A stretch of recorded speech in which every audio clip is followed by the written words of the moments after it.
김 의원님, 최근에 윤석열 총장이 뭐 여러 차례 얘기한 대로 집콕을 하면서 열공을 하는데, 그동안 이렇게 알려진 내용들을 보면은 문재인 대통령의 그런 그 정책적 오류 이런 것만 콕 집어가지고 아마 이렇게 집중적으로 어떻게 보면 과외랄까 이런 걸 받는 것 같아요. 며칠 전에는 지난 8일이죠. 지난 주말에는 권순우 한국자영업연구원장을 만나서 이 우리나라 자영업자가 한 1,000만 명 이렇게 되는데 소득주도 성장의 가장 큰 피해자가 바로 이 자영업자들이다.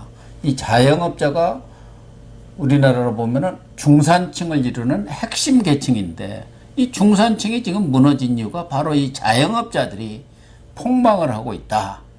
그런 상황에 기인하고 있다. 이런 얘기들을 나눈 것으로 지금 알려져 있단 말이에요. 그 이전에도 이제 김승환 고려대 교수, 이분하고는 외교안보 분야, 정순국 또 승가대 교수는 정규직 비정규직 문제, 그리고 청년 일자리 문제, 이런 문제를 많이 논의를 했다는 것이고, 박도준 서울의대 교수하고는 이 코로나라든가 백신 문제 이런 것들을 논의를 한 것으로 봐서는 문재인 대통령의 그런 정책적 실패를 좀 콕 집어서, 사실은 그게 지금 우리 국민들하고는 민생과 가장 직결되는 핵심이니까요. 예, 핵심이니까. 그러니까 뭐 문재인 대통령 방향은 참 잘 잡은 것 같죠. 문재인 대통령의 뭐 약점을 잡아서 후벼 판다 그런 건 아닌 것 같고, 아닌 것 같고, 지금 현재 현안이 되고 있고 국민의 관심이 있는데 풀지 못하는 문제들, 이거에 대해서 자기가 해결책을 가져야 되겠다고 생각을 한 거겠죠. 그러니까 이제 자영업 같은 경우는 이제 아까 이제 1,000만 말씀하셨지만 뭐 가족까지 합치면 그렇게 될지 모르겠습니다. 한 600만 잡고 있는데 그 자영업자들은 우리나라가 이제 다른 나라에 비해서 비대합니다. 많고 음식점도 많고 그렇지 않습니까? 그런데 이제 그 이유는 우리가 이제 복지가 없고 일자리가 없다 보니까 퇴직한 사람들이 그래도 동네에서 무슨 치킨집에서 차려가지고 생계를 위해서 하는 거죠. 이제 그러니까 자영업이 복지이고 일자리입니다. 지금 우리나라 같은 경우는 그 기초생활을 위한 최소한도 일자리, 그게 없으면 정부가 돈을 줘야 될 사람들이에요. 그렇기 때문에 자영업을 그냥 함부로 이렇게 줄여야 된다. 우리나라 자영업이 너무 많다든지 그런 거를 할 때 조심해야 될 점입니다. 그런데 이제 소득주도 성장에서 최저임금제도 올리지 않았습니까? 주 52시간. 그러니까 일자리도 없고 부부가 나와서 이제 일을 하게 됐고, 그러고 나서도 이게 운영이 안 되니까 문을 닫고, 그리고 이제 52시간 이런 거에 해서 일자리를 늘리려고, 소득을 늘리고, 그래서 일자리를 늘리고 그렇게 하려고 생각했던 정부가 역효과를 낸 거니까요. 이제 그거에 제일 직격탄을 받은 것이 지금 소상공인들이니까. 자영업자들. 그거에다가 코로나가 또 덮쳐서 또 그렇게 된 거 아닙니까? 그러니까 그런 거를 위로하고 그런 분들의 얘기를 듣고 그런 정책을 만드는 것은 참 잘하는 일이다. 그렇게 생각하고 그런 열공을 뭐 열심히 하는 것 같습니다. 그러니까 이제 일정하게 우리가 좀 기다려줘야 될 필요가 있는 것은 이제 7월 며칠 날까지가 지금 검찰총장 임기 아닙니까? 7월 24일. 제일 저쪽에서 도사리고 있는 것은 저 사람이 지금 검찰 내에서 권력에 맞서고 또 이렇게 무슨 한 것은 정치를 하려고 했다. 그 올가미를 씌우려고 하는 거 아니겠습니까? 그러니까 본인도 그때까지는 좀 이렇게 준비를 하고 정치 선언들을 늦추고 그렇게 해야 될 필요가 있다고 느끼는지 모르겠습니다. 그러니까 우리가 볼 때는 좀 답답하고 시간은 자꾸 가고, 그러니까 빨리 나와서 좀 활동을 하셨으면 하는 생각이 있는 건데, 그런 생각을 조금 거두고 좀 그 생각하고 공부할 준비를 갖출 수 있도록 하는 것도 좋겠다, 그렇게 생각합니다. 그 나머지는 또 우리가 밖에서 해야 될 일이 있고요. 그래서 원래는 뭐 김정인 전 비대위원장도 5월 중순쯤에는 어떤 정치적인 입장 표명은 있어야 하지 않나, 있을 것이다, 이렇게 얘기를 했습니다만, 최근에 좀 시간을 줄 필요가 있는 것 같다, 이런 얘기를 했고, 지금 흘러나온 얘기는 아마 6월 말 7월 초쯤 해서 본격적인 정치 입문이랄까요? 그렇게 등판이 이루어지지 않겠나, 이렇게 보여지는데, 이제 최근에는 이제 공부도 해야지만 7월 초라든가 6월 말에 등판을 하더라도 이제 11월 경선 아닙니까? 야권 후보가.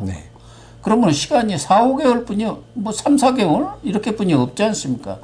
그렇다고 본다면은, 이제 공부도 공부지만, 나름대로 이제 조직을 어떻게 구성을 할 건가. 뭐 측근 참모도 좀 필요할 수가 있는 것이고, 또 지지 세력이 지금 밖에서 자발적이든, 뭐, 윤석열 총장과 관련되어 있는지는 모르겠지만, 그런 세력들이 다양하게 지금 움직이고 있지 않습니까? 그래서 그런 부분에 대해서는 이제 윤석열 총장도 조직 구성에 대한 검토 작업에 착수했다. 그런 얘기가 흘러나오고 또 하나는 확실합니까? 뭐 그렇게 언론들이 이제 얘기를 하고 있으니까요. 제가 뭐 가서 확인할 길이 없으니까요. 지금 누구도 확인할 사람이 없어요. 전화도 안 전화 받고. 안 오셨습니까? 또 하나 이제 좀 저는 긍정적으로 받아들이는 것은 나는 지인이지만 측근이나 복심 이런 건 없다. 그런 얘기도 했다는 거고 지인들한테. 또 하나는 충암고 본인 이제 충암고 나왔잖아요. 서울법대 검사 출신은 뭐 대선 캠프를 차린다면 좀 배제를 하겠다. 전에 반기문 전 유엔 사무총장이라든가 그런 분들을 반면교사 삼아서 그렇게 하겠다. 이런 얘기들이 지금 언론 보도를 통해서 슬금슬금 흘러나오는데 방향은 맞은 것 아닌가. 뭐 현실적으로 그렇게 되기는 어려울 수도 있는데 네. 이를테면 중앙고등학교나 뭐 서울법대나 뭐 또 무슨 검찰 출신이나 이렇게 이제 인력을 짜고 그렇게 뭔가 울타리를 그렇게 만들게 되면 이너서클이 되겠죠. 그것도 이너서클이 되고 이제 이 정부 문재인 노무현 정부 때 있었던 그 진영 논리 계파 정치 이런 거 그게 좀 이분이 좀 이렇게 자기 사람을 이렇게 감싸는 장점이 있는 반면에 그런 사람들을 발탁하고 나머지를 좀 그 배제하거나 그렇게 된다면 그것도 큰 문제지 않습니까? 예. 이제 그런 문제를 지금 이해하고 있는 걸로 보입니다. 그런 거는. 네, 그러니까 그런 자세를 갖는 건 좋지만 다 배제할 수는 없는 것일 거고 그렇죠. 또 일정하게 네. 이제 그 필요한 부분을 써야 되지만 그런 부분을 중심으로 해서 뭘 한다든지 그건 뭐 국가 운영이라는 게 그렇게 될 수도 없는 거니까 이제 그런 건데 제 생각에는 이렇습니다. 지금 우리가 이제 전당대회 하지 않습니까? 전당대회 하고 나서 국민의 당과 뭐 그 전이든 그 후든 이제 통합이 될 것이고요. 그죠? 이제 그렇게 한다고 얘기를 했으니까요. 그 빨리 해야 될 것 같습니다. 그리고 이제 윤석열이 정치 선언을 하고 대권 도전을 선언하게 되면 정당을 만드는 건 순식간에 할 수가 있습니다. 이분이 전국적으로 그런 인지도가 있고 그래서 또 바로바로 이렇게 만들 수가 있는데 조직을 광범위하게 만들어서는 안 된다 그런 생각입니다. 그걸 슬림화해야 된다고 생각합니다. 최소화해야 된다고. 필요하면 정당에 준하는 상당준비위원회가 정당에 준합니다. 그러니까 그런 정도만 만들어야 된다고 생각합니다. 발기하고 상당준비위원회 같은 걸 만드는 정도만 하고 이쪽에 지금 현재 진행되고 있는 주력군이 또 있지 않습니까? 예. 이 조직은 여기가 중심이고 인물은 거기에 중심이 될 수가 있으니까요. 그런 부분을 이렇게 통합하는 노력을 해서 통합된 정당에서 전당대회를 치르고 후보를 만드는 것이 좋겠다. 제가 생각할 때는 그게 좋을 것 같고요. 그러나 나와서 바로 이 당으로 들어오는 건 지금 현실적으로 불가능할 것 같으니까. 그렇죠. 예. 우선 상당준비위원회 정도 그리고 슬림화된 조직. 이제 이번에는 이건 조금 부정적인 판단도 있습니다만 이번에 이제 누가 후보가 되면 특히 윤석열 같은 분이 만약 후보가 된다면 그 섀도우 캐비넷이라는 거 있잖아요. 네. 그거를 좀 이렇게 틈실하게 만들 필요가 있다고 생각합니다. 이제 뭐 총리 후보군은 뭐 이런 정도의 사람, 뭐 또 과학기술부는 뭐 이런 사람, 정보통신은 이런 분, 외교는 이런 사람들. 그래서 그 자문 그룹이 될 수도 있고 그 중에 일부는 또 그 정권 인수위에 들어가서 정권을 수임할 수 있는 그런 세력들을 포진하고 있다는 것을 국민들한테 보여줄 필요가 있다고 생각해요. 왜냐하면 이제 아무래도 윤석열 총장은 이제 정책 경험이 작고 그다음에 각계각층의 여러 가지 분야에서 경험이 지금 부족한 부분이니까 그거를 집단적으로 조직적으로 이렇게 해야 되고요. 또 경쟁을 하는 후보들이 있지 않겠습니까? 예. 그런 후보들이 완팀으로 이제 경쟁할 때는 경쟁을 하고 후보가 결정되면 하나를 뭉쳐서 그분들이 공동 집권한다는 생각으로 그렇게 해야만이 정권도 안정하고 할 수 있지 않겠나. 이번에 정권을 잡으면 국회가 다수가 야당이 됩니다. 그렇기 때문에 어떻게 보면 맥을 쓸 수가 없는 그런 상황이 올 수가 있어요. 이제 그거를 어떻게 극복할 것인가 하는 문제도 현실감 있게 고려해 봐야 되고 여러 가지 우리가 생각할 점이 많이 있습니다. 그래서요. 지금 뭐 정당이나 이런 것은 과거처럼 이렇게 거대한 조직을 만들 필요도 없고 SNS 시대니까요. 그래요. 얼마든지 전파할 수 있는 자기의 어떤 철학이라든가 가치 이런 것도 전파할 수도 있고 그냥 플랫폼 형태로 이렇게 만들면 되지 않겠냐 그런 생각도 하는데요. 문제는 과거의 윤석열은 성공하지 못하죠. 과거의 형식이라면 지금 선생님 지금 여기 방송국 하고 있지만은 1인 방송국 아닙니까? 그렇죠. 이거 옛날 같으면 이건 상상도 할수 송출 장비 있어야 되고 편집 장비 있어야 되고 뭐 그 얼마나 많은 인력이 필요합니까? 이러면 아마 수십 명은 있어야 될 텐데 혼자 하시잖아요. 그러니까 윤석열은 이제 움직이는 방송국, 움직이는 정당, 그렇죠. 또 움직이는 조직이에요. 그렇기 때문에 돈이 많이 필요하지 않습니다. 예? 우리가 또 각출을 한다거나 뭐 이렇게 해가지고 하면 되는 거예요. 그러니까 옛날처럼 정치를 하려면 돈이 필요하니까 재벌들한테 수십억을 받고 이런 생각을 하는 사람도 없고 할 필요도 없어요. 그렇지 않겠습니까? 조그만 사무실 만들어서 거기서 작으면 작을수록 좋다고 생각합니다. 이제 그거 충분히 할 수 있는 마이크가 있고 또 그런 권위가 있고 지지율이 있기 때문에 그건 문제가 없다고 생각하고 다만 이제 국가를 맡아서 할 만한 준비가 있는가. 이 사람이 그런 사람을 그 포용하고 가슴으로 안을 수 있는 그런 그 아까 얘기한 문재인 대통령의 그 소통 능력과 균형 감각이 있는가. 그건 있는 걸로 보이는데 근데 이제 그런 것들을 보여주는 게 필요하고 그렇게 해서 이제 그 윤석열 총장에게 제일 큰 강점은 윤석열 총장에게는 문재인이 있고 민주당 후보에게는 문재인이 없습니다.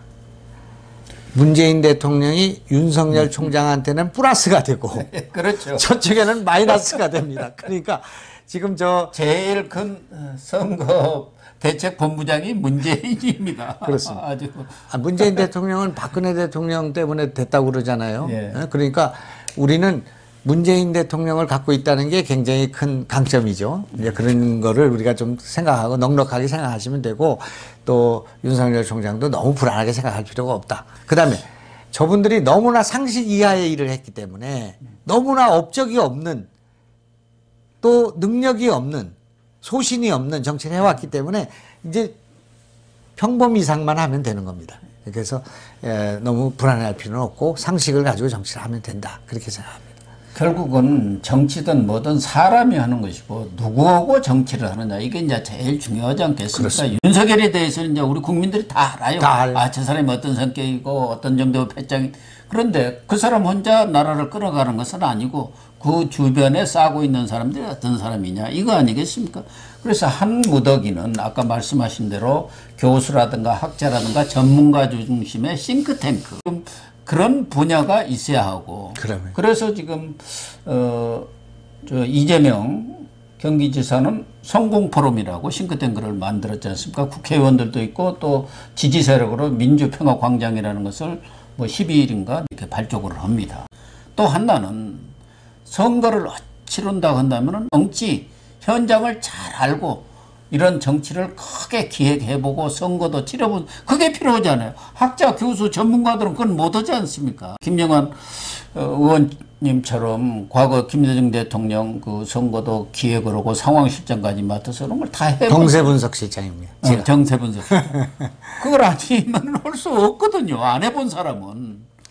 그래서 이런 분야는 어떻게 해야 할 건지. 선생님 저는 좀 생각이 다른데 이제 예전에 우리 같은 그 정치는 되게 오프라인 그 조직에 의존하는 또 어떻게 보면 좀 돈을 써야 되는 선거였다면 지금은 이제 이 SNS가 일반화돼 있고 또 개인 방송이 이렇게 막 확대돼 있고 또 매스컴이나 언론이 인터넷이 막 실시간으로 막 이렇게 되는 상황이기 때문에 이제 조직은 아주 슬림해야 된다고 생각하고 네, 그러니까요. 포럼의 전성시대인데 포럼도 아주 간소하게 하면 될 거라고 생각합니다. 그리고 이제 그 과거의 관성을 많이 갖고 선거를 많이 해본 사람들이 꼭 이번 선거에 그 경험이 좀 도움이 된다고도 말하기가 어렵지 않을까 하는 생각이 들어요. 시대의 흐름, 국민들의 의식의 그 흐름 이거를 따라잡아야 되는데 뭐 윤석열 총장도 그렇고 저도 그렇고 문재인 대통령도 그렇고 우리가 이제 꼰대란 말이에요. 지금 뭐 시대에 그런 측면은 그러니까 젊은 아이들의 감각을 잘 이해를 못할 수가 있고요. 우리 유권자들의 생각을 잘 이해를 못할 수가 있잖아요. 이제 그걸 빨리 우리가 습득하는 노력이 필요합니다. 그렇기 때문에 나는 이제 윤석열 총장이 하면 그런 조직이나 이런 것들 맡겨놓고 그냥 하면 금방 될 건데 문제는 20, 30대 젊은이들하고 많이 소통해야 한다. 그리고 많이 배워야 된다. 그리고 그런 그 감각과 그들이 겪는 아픔과 절망 위에다가 윤석열의 정치를 세우고 국민들한테도 그런 그 아이들의 일자리와 그 아이들의 고통과 그 눈물을 해결하는 정치를 하겠다. 이렇게 이렇게 홍보하고 또 그렇게 노력하면 될 거다. 그렇게 이제 저는 생각합니다. 아니 그러니까 그걸 윤석열이가 할 수가 없다니까요. 그걸 기획을 해줘야지 본인이 다 어떻게 그 많은 일들을 기획을 하겠습니까? 그래서 이제 책사라는 게 얘기가 나오고 그런 거고 그 책사의 가장 대표적인 분이 김종인 국민의힘 전 비대위원장 아니겠습니까? 뭐 여러 대통령도 만들어 봤고 킹메이커 역할을 하신 분이고 또 선거도 많이 치러봤 뭐 대선 총선 할 것 없이 그래서 그런 분들이 정말 옆에서 뒤를 받쳐주면은 또 젊은 그런 계획이 필요한다면 그건 젊은 또 세대들을 끌어들여서 또 그게 맞는 그러나 선거를 총괄적으로 치르면서 내년 3월 9일까지 전체적인 어떤 스케줄을 짜고 이런 부분에 대해서는 윤석열 총장이 언제 선거 치러본 사람 아니지 않습니까? 그러면은 누가 그걸 해줄 것인가? 그런 면에서 지금 김종인 전 비대위원장과 윤석열 간의 어떤 결합이 있어야 하는 것 아닌가 이렇게 생각하는 사람들도 있고 그래. 이제 그런 분들은 후선으로 빠지고 다른 분이 맡아야 하지 않느냐 그런 얘기들도 나오고 있는데 윤석열 총장은 이제 김종인 박사를 만나실 거고 또 조언을 받아야 된다고 생각합니다. 근데 이제 그렇게 이제 책사 뭐 이런 거 하시기에는 좀 이제 너무 큰 어른이시고 예, 그렇죠. 또 너무나 많은 경험 쌓으셨기 때문에 이제 조언하시는 역할, 또 울타리가 되는 역할을 하셔야 되고 아마 이제 지금 바로 이제 김종인 위원장한테 전화해서 만나갖고 이렇게 되면 이제 완전히 그분이 이제 책사 비슷하게 되는 건데 그 연배도 맞지가 않고 또 그분의 명예에도 누를 끼칠 수 있으니까 그분한테 이제 자문을 구하는 정도의 일을 하시면 좋을 것 같고 조금 더 젊고 새로운 감각을 가진 사람들이 좀 이렇게 포진해야 되고요. 그리고 그래서 이제 당이 또 중요합니다. 이번에 국민의힘과 국민의당이 결합되는 이 정당이 또 그런 거를 뒷받침할 수 있는 그런 기반이 이제 될 수가 있으니까 그렇게 하면 좋을 것 같고요. 다만 이재명 지사나 이낙연, 정세균 이분들은 이제 포럼을 아무리 만들어 봤자 민주당에서 해본 거잖아요. 민주당이 펼친 정책이 있잖아요. 네? 거기서 조금 나는 다른 생각을 갖고 있었다 이렇게 얘기할 수 있는데 어제 기자회견에서 왜 이재명 그분이 부동산 실패했다고 하니까 부동산 실패는 관료들이 말을 안 들어서 그렇다고 그러잖아요. 네? 그러니까 그 말이 후보는 되고 싶으니까 대통령을 공격할 수는 없고 차별화를 해야 지지율이니까 그렇게 하는 그런 딜레마가 있는 거죠. 아마 이렇게 셋이 경쟁을 하다가 아마 이낙연, 정세균이 후보들 단일화하지 않겠습니까? 그렇게 해가지고 한쪽으로 이제 모르는 그런 상황이 올 수도 있고요.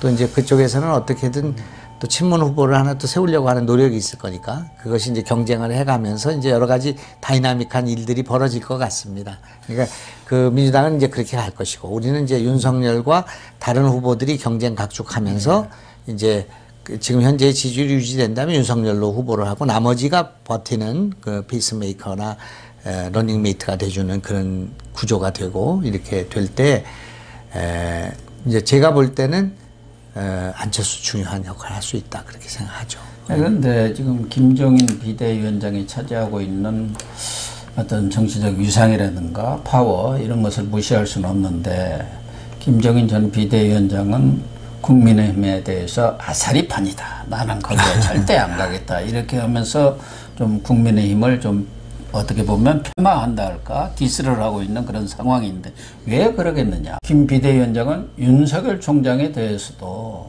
국민의힘의 절대 가지 않을 것이다 이렇게 얘기하면서 새로운 정치 세력을 형성해야 한다 그런 주장을 계속하고 있는 것 아니겠습니까?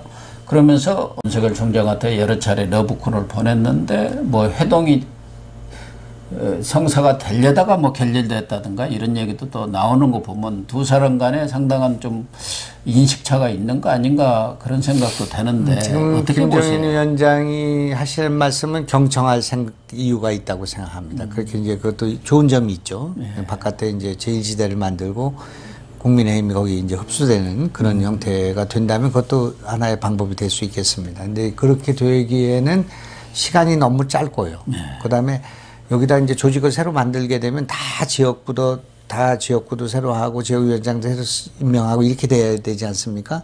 근데 이제 전에 이제 안철수가 정당을 만들 때 보면 그렇게 해서 만드는 사람 안철수는 신선하고 좋은데 각 지역에서 뽑아 올려오는 새로운 인물들이 별 볼 일 없는 사람들이 그냥 너무 많이 모여서 그것이 안철수를 훼손시키는 결과가 되더라는 말입니다. 그러니까 이제 새로운 정당을 만들었을 때 참신한 새로운 사람들만 다 모여서 하는 정당이 되지를 않고 그 국민의당에도 가기 어렵고 민주당에도 가기 어려운 사람들이 모이는 그런 B급 정당이 될 가능성이 있기 때문에 조직을 그렇게 크게 만들어서 하나를 흡수한다는 것이 현실적으로는 쉬운 일이 아니기 때문에 지금 현재 존재하고 있는 그 국민의힘과 국민의당이 합쳐 있는 정당이 있으니까 여기 윤석열이 갖고 있는 그런 의원 또 그런 전문가 집단 이런 것들을 슬림화된 조직을 만들어서 결합하는 것이 좋겠다. 그러나 지금 김종인 박사 얘기하는 것처럼 그런 정치 세력을 만들 수만 있다면 마크롱처럼 뭐 이렇게 그런 아주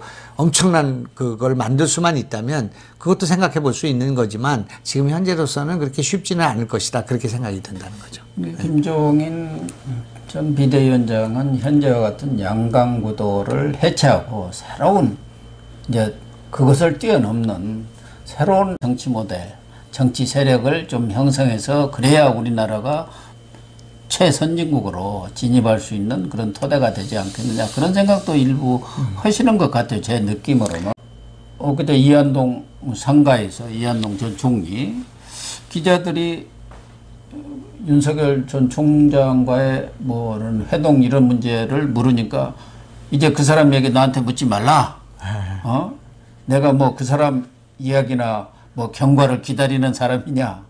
아무런 목적 의식도 없는 사람인데 무조건 내가 뭐 먼저 무슨 관심을 갖거나 그러지는 않을 것이다. 그러니까 지금까지 윤석열 총장에게 해왔던 언급과는 전혀 다른 뉘앙스의 얘기를 하는 것으로 봐서 두 사람 간에 어떤 접점을 잡지 못한 것인지. 직접적인 교류나 소통이 없으셨을 거니까. 그러나 이제 그렇게 말씀하시지만 또 이제 뭐 간접적으로 또 이렇게 사람이 예의를 지켜서 이제 또 총장님께서 이제 무슨 김종인 위원장은 예의를 지켜야 되지 않겠습니까? 그렇죠. 원로고 당연하죠. 또 그러니까 이제 그러시니까 그런 제가 이제 총장 곁에 있다면 제일 먼저 찾아뵈야 될 어른이고요. 그러니까 이제 그렇게 하시고 좋은 조언을 듣고 또 그 분이 하시는 말씀 가운데서 받아들일 건 받아들이고 자기가 뭐 결정을 해야지 지금 뭐 무슨 책사나 무슨 뭐 한 사람 킹메이커라는 게 지금 없습니다, 지금. 그러니까 그렇게 할 거 없고 이제 판단을 하시되 그 제일 중요한 어른으로 예우하고 또 말씀을 듣고 또 그런 참고를 하시면 될 것 같습니다. 지금 일각에서는 김종인 비대위원장이 윤석열 총장한테 이렇게 얘기한 것은 좀 윤 총장의 결심을 촉구하는 그런 측면도 있고 또 아니면은 윤석열과는 어떤 정치적 결합을 하기는 좀 어려운 것 아닌가 그렇게 또 판단할 수도 있는 것 아닌가 그런 차원에서 이제 일각에서 흘러나오는 플랜 B를 염두에 둔 건가 그런 발언 아닌가 하는 또 관측들도 나오고 있거든요. 우리는 이제 국민의 바다가 굉장히 넓고 또 큰 것이기 때문에 어떤 한 사람이 무슨 계획을 세운다고 해서 그대로 따라오지는 않지 않습니까? 그렇죠. 그러니까 뭐 김종인 위원장님이 비대위원 하면서 뭐 40대의 경제 전문가 말씀하시지 않았습니까? 네. 그래도 이제 마땅한 사람 찾지 못하셨고요. 또 서울시장, 부산시장도 다 그런 마찬가지입니다. 어려움이 있었고 또 이제 이렇게 좀 열심히 뛰어보라고 하는 분들이 또 그대로 이렇게 되는 경우가 많지 않습니다. 그게 이제 그러니까 그런 면에서는 이제 그 새로운 시각, 새로운 세대 교체의 바람 이런 걸 준 건 좋지만 지금 윤석열이 갖고 있는 위치는 그렇게 간단하게 만들어진 것은 아니지 않습니까? 그건 그야말로 문재인 대통령의 큰 기여가 있었고 또 조국과 추미애라는 그 주연 배우들의 헌신적인 노력이 있었으며 그리고 권력에 맞서는 근기와 인내심을 길러주는 1년 8개월이라는 기간이 있었고요. 그걸 지켜보는 국민들이 저 정도면 됐다고 생각하는 게 있는 거죠. 그러니까 그거를 우리가 과소평가하면 안 되고요. 그러니까 이제 윤석열이라는 분이 있는 겁니다. 그런데 그걸 뭐 안 되니까 뭐 다른 사람을 갖다 세울 수 있다 그 생각하는 것도 너무 좀 뭔가 주관적인 거고요. 그 과거에 보면 이제 전직 대통령들이 자기 후계자를 세우는 일이 있었는데 그것도 모택동도 못한 일입니다.